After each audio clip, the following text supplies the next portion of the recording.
Bonjour, bienvenue dans ce nouveau tutoriel.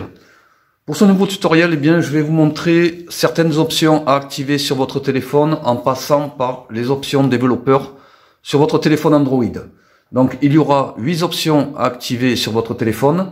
Donc, ces options permettront d'améliorer la connexion Wi-Fi, ensuite d'améliorer les performances de votre téléphone et bien sûr permettront aussi d'améliorer et d'optimiser la batterie, c'est-à-dire d'économiser de la batterie lorsque vous allez activer les options que je vais vous montrer dans cette vidéo.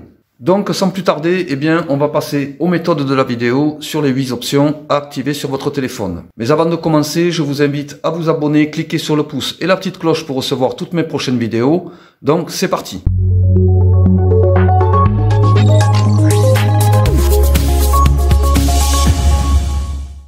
Alors, je vous ai parlé des options développeurs. Donc, si vous n'avez pas activé les options développeurs sur votre téléphone, je vais vous montrer en passant par les paramètres. Donc, on va dans les paramètres. Pour entrer dans les options développeurs, je vous montre sur le téléphone Xiaomi. Donc, si toutefois vous avez une autre marque de téléphone, il faut rentrer dans à propos du téléphone. Souvent, c'est dans les informations du système ou du téléphone. Alors, ici, dans Xiaomi, on va aller sur à propos de, ici. Donc, si vous avez un téléphone différent, je vous mettrai un lien dans la description sous la vidéo pour aller voir pour la marque de téléphone Samsung, pour enfin pouvoir activer ensuite les options développeurs.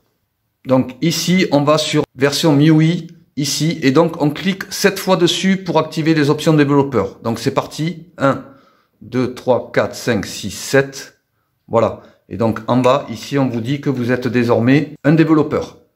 Donc une fois que vous l'avez activé, donc vous revenez en arrière et vous descendez plus bas. Et logiquement, dans paramètres supplémentaires, ici, on va descendre plus bas et on va trouver ici option développeur. Donc on clique dessus. Ici, ça y est, on est entré dans les options développeurs. Alors pour la première option à activer, on va descendre à l'onglet débogage, ici, comme vous pouvez le voir, ici débogage. On va descendre et on va aller chercher taille des tampons journaux, ici. Donc, une fois que vous êtes dans taille des tampons journaux, on clique dessus. Ici, on vous propose plusieurs options. Donc, moi, ce que je vous propose, pour que votre téléphone soit plus fluide, ensuite, pour une meilleure navigation sur votre appareil, et pour enfin télécharger plus rapidement sur votre téléphone, je vous recommande de mettre sur 4 MO, ici. Alors bien sûr, vous sélectionnez 4 MO et vous essayez voir si votre téléphone est bien plus fluide. Et enfin, si vous pouvez télécharger plus rapidement, si vous trouvez un changement bien meilleur, vous pouvez rester sur 4 mégaoctets. Si toutefois, sur 4 mégaoctets, vous trouvez pas que ce soit plus fluide ou bien meilleur, vous changez, vous le mettez en 256, ensuite vous essayez et ainsi de suite. Donc, pourquoi je vous dis ça? Parce que d'un téléphone à un autre, suivant les performances de votre téléphone, suivant l'ancienneté de votre téléphone, il se peut que le 4MO ne fonctionne pas très bien sur votre appareil. Donc, dans ces cas-là, vous les essayez un par un et voir quel est le meilleur et vous le laissez enfin sur celui qui vous convient le mieux. Voilà. Donc ça rendra votre téléphone bien plus fluide, plus rapide pour la navigation et plus rapide pour les téléchargements sur votre appareil. Donc ça, c'était la première option. Ensuite, on va passer à la deuxième option. Pour la deuxième option, on va descendre sur l'onglet réseau. Donc, on descend un peu plus bas. On va sur l'onglet réseau ici. Et on va aller rechercher limitation de balayage Wi-Fi. La limitation du balayage Wi-Fi, c'est que, en fait, lorsque vous utilisez votre appareil, le Wi-Fi se permet de rechercher des Wi-Fi proches de chez vous. Et dans ces cas-là, ça tourne en arrière-plan et ça consomme la batterie sur votre téléphone. Et le fait de l'activer pour limiter justement le balayage du Wi-Fi permettra justement de réduire le déchargement de la batterie et améliore les performances du réseau. Voilà. Donc en fait, le fait que le Wi-Fi tourne en arrière-plan pour rechercher des réseaux, ça affaiblit justement votre Wi-Fi. Le fait de l'activer permettra justement d'optimiser votre Wi-Fi. Vous aurez une meilleure connexion. Donc ça, il faut l'activer. Donc si vous l'aviez de désactiver, vous l'activez. Donc avec ça, vous aurez une meilleure connexion. Ensuite, on va passer à la troisième option. Et la prochaine option permettra de faire la même chose, c'est-à-dire d'augmenter et optimiser les performances de la connexion Wi-Fi. Donc les deux permettront justement d'avoir une meilleure connexion. Donc ici, il est juste un peu plus haut, c'est-à-dire juste au-dessus de celui que je viens de vous indiquer. Là, on a fait limitation de balayage Wi-Fi. Maintenant, on va aller activer l'enregistrement des infos détaillées du Wi-Fi. Donc, augmenter le niveau de la connexion Wi-Fi, afficher les RRS pour chaque SSID dans la liste des réseaux Wi-Fi. Donc, lorsque vous l'activez, donc là, je vais l'activer, ici. Alors, je vais vous montrer une chose lorsqu'il n'est pas activé. Et lorsque je vais appuyer sur mon Wi-Fi ici, je vais appuyer longuement. Lorsque je clique dessus, on me donne les informations. Donc, c'est pas ça que je veux. Je veux vous montrer que vous allez voir un changement lorsqu'on va l'activer. Voilà.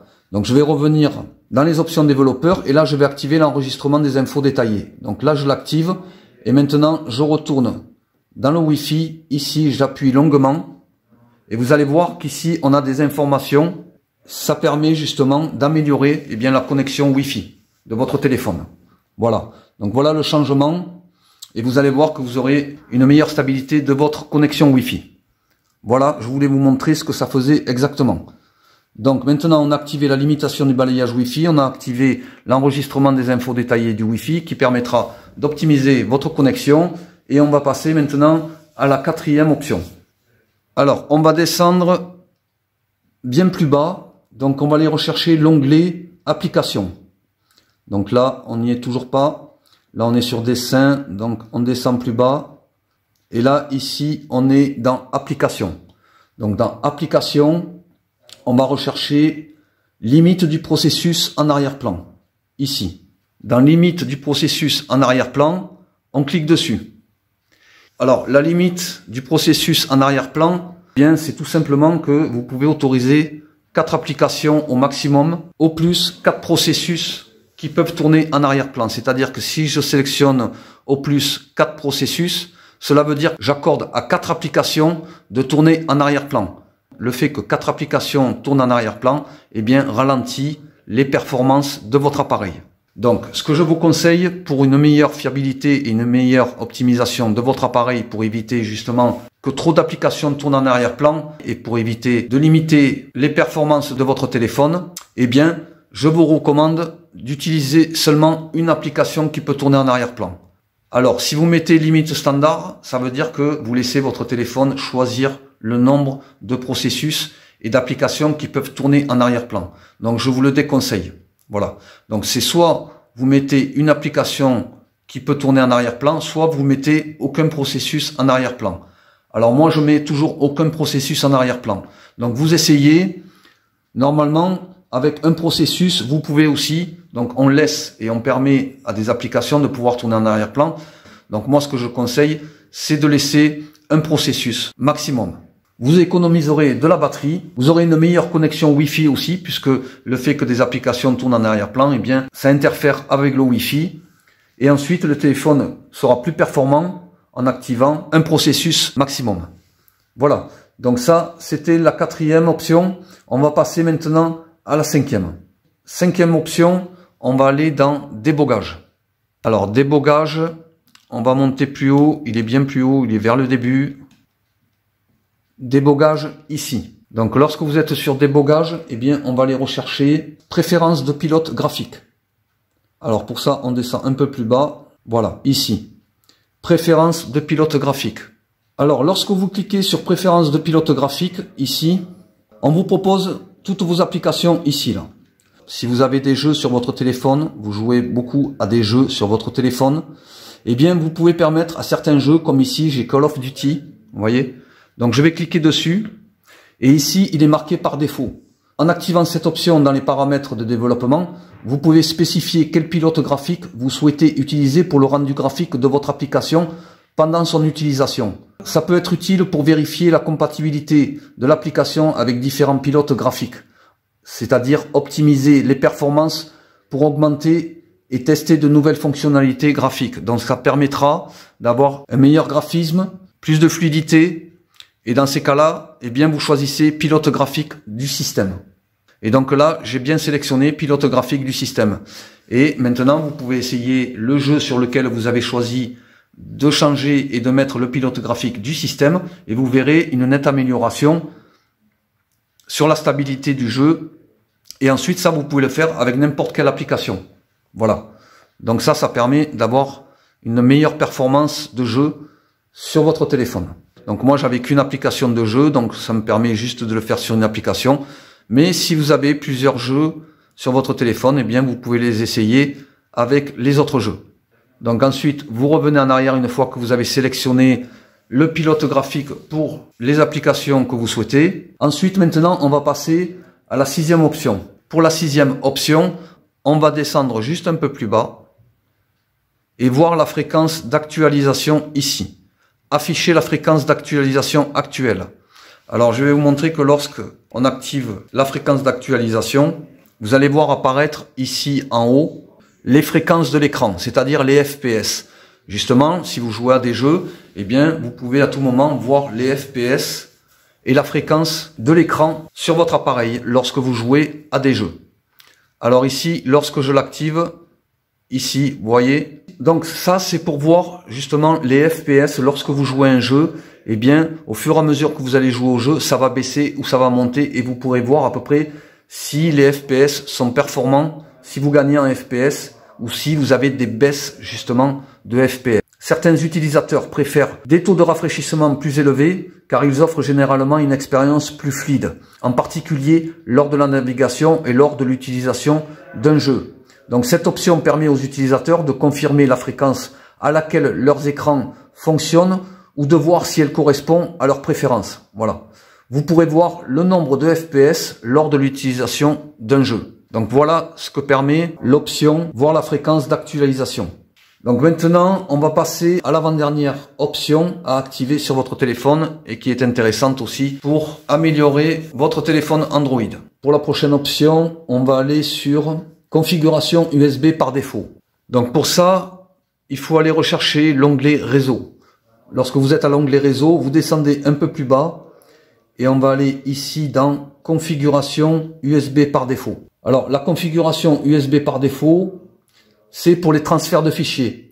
Le choix de la configuration USB par défaut dépend des préférences de chacun et de l'objectif de la connexion USB. Par exemple, si vous souhaitez transférer des fichiers entre votre appareil Android et votre ordinateur, eh bien, vous devrez choisir le mode de transfert de fichiers et donc cette option peut être particulièrement utile pour transférer des données d'un téléphone à un PC et vice versa. Voilà, donc vous cliquez dessus et donc ici, ce que vous devez faire, c'est transférer les fichiers. Donc si vous l'aviez d'activer sur une autre option, il se peut que vous ayez déjà eu des problèmes pour transférer des fichiers de votre téléphone au PC ou du PC à votre téléphone parce que, eh bien, il n'y avait pas de connexion. Donc votre téléphone n'était pas détecté par votre PC ou bien votre PC ne détectait pas justement votre téléphone. Eh bien, la raison, c'est parce que vous n'avez pas activé le transfert de fichiers ici. Donc vous activez transfert de fichiers et vous pouvez revenir en arrière. Et maintenant, à tout moment, eh bien, vous pourrez sans problème, eh bien, transférer des fichiers du téléphone au PC et vice versa. Voilà. Donc maintenant, eh bien, on est à la 7e et à l'avant-dernière. Et maintenant, on va passer à la dernière option. Et la dernière option, c'est l'option qui est juste en dessous ici. Donc, si vous aviez par exemple cette option Enable Bluetooth Page Scan, lorsqu'il est activé, on permet au Bluetooth eh bien, de rechercher des appareils autour de vous. Et donc, qu'est-ce que ça fait? Eh bien, ça vide votre batterie un peu plus vite. Ça limite les performances sur votre appareil. Et donc, le fait eh bien, de le désactiver ici, ça veut dire que vous empêchez le Bluetooth de rechercher des appareils autour de vous lorsque vous n'utilisez pas votre Bluetooth. Et donc, lorsque vous utilisez votre appareil au moment où vous avez désactivé eh bien, Enable Bluetooth, vous aurez de meilleures performances et surtout, ça n'entravera pas le Wi-Fi, ça n'entravera pas non plus votre batterie, c'est-à-dire ça ne la videra pas plus vite. Et donc, désactiver l'analyse de page pour le test Bluetooth, eh bien, ça permettra d'avoir de meilleures performances sur votre appareil. Donc, eh bien, je vous ai montré toutes les options nécessaires, eh bien, pour augmenter les performances de votre appareil, pour augmenter la connexion du Wi-Fi et enfin pour économiser de la batterie. Donc, avec ça, normalement, vous devriez avoir un changement radical sur votre téléphone avec de meilleures performances. Voilà. Donc la vidéo touche à sa fin. J'espère que la vidéo vous a plu. N'oubliez pas de liker, partager et commenter. Et je vous dis à très bientôt pour une nouvelle vidéo. Merci. Au revoir, à bientôt.